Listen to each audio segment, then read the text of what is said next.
What happens when Uganda's most prominent opposition leaders takes Uganda's political struggle to one of the world's biggest human rights stages? On February 18th, 2026, Ssentamu Kyagulanyi, widely known as Bobi Wine, he is scheduled to speak at the Geneva Summit for Human Rights and Democracy in Switzerland. This is not just another speech. This is not just another international trip. This is Uganda's political story being placed directly under a global human rights spotlight. And today, we are going to break it down why this moment matters, not just for Bobi Wine, not just for the government, but for Uganda as a country.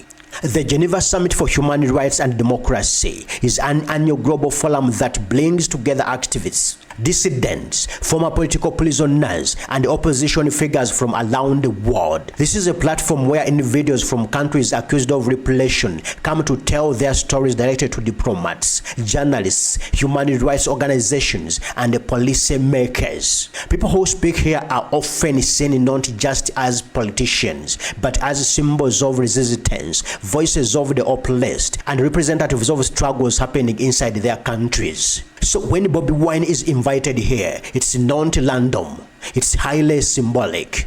To Ugandans, he is a musician turned politician. To his supporters, he is a face of change. To his critics, he is a controversial opposition figure. But to the international community, Ssentamu Kyagulanyi is often framed as a leading voice against alleged political repression in Uganda. As the leader of the national unity platform and the main challenger to President Yoweri Museveni, Bobi Wine's political journey has been marked by arrests, blocked rallies, confrontation with security forces, and the claims of electoral unfairness. International media and human rights groups frequently reference his experience when discussing Uganda. And now, he is taking that story to Geneva. This is where the story becomes bigger than Bobi Wine. Because this invitation means Uganda's internal political situation is being discussed on the global human rights platform.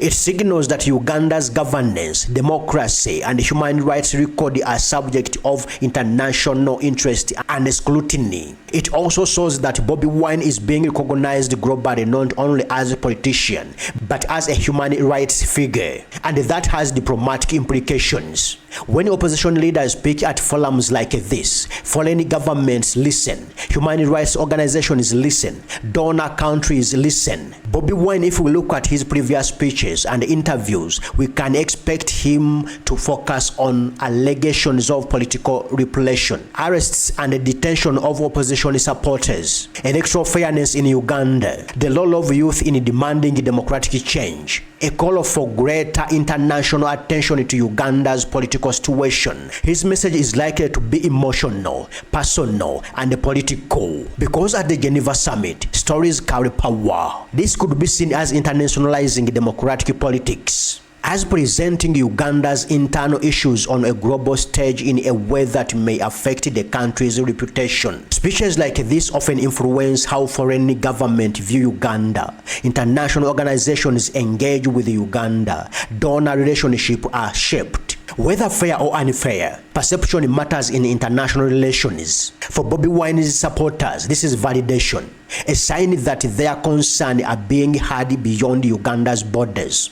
For his critics, this may arise concerns about airing Uganda's issues internationally. For many neutral citizens, this is a moment to reflect on how Uganda is seen by the world. Because on February 18th, the world will be listening to a Ugandan story. Opposition leaders from various countries have used international human rights platforms to highlight issues back home. This is not new.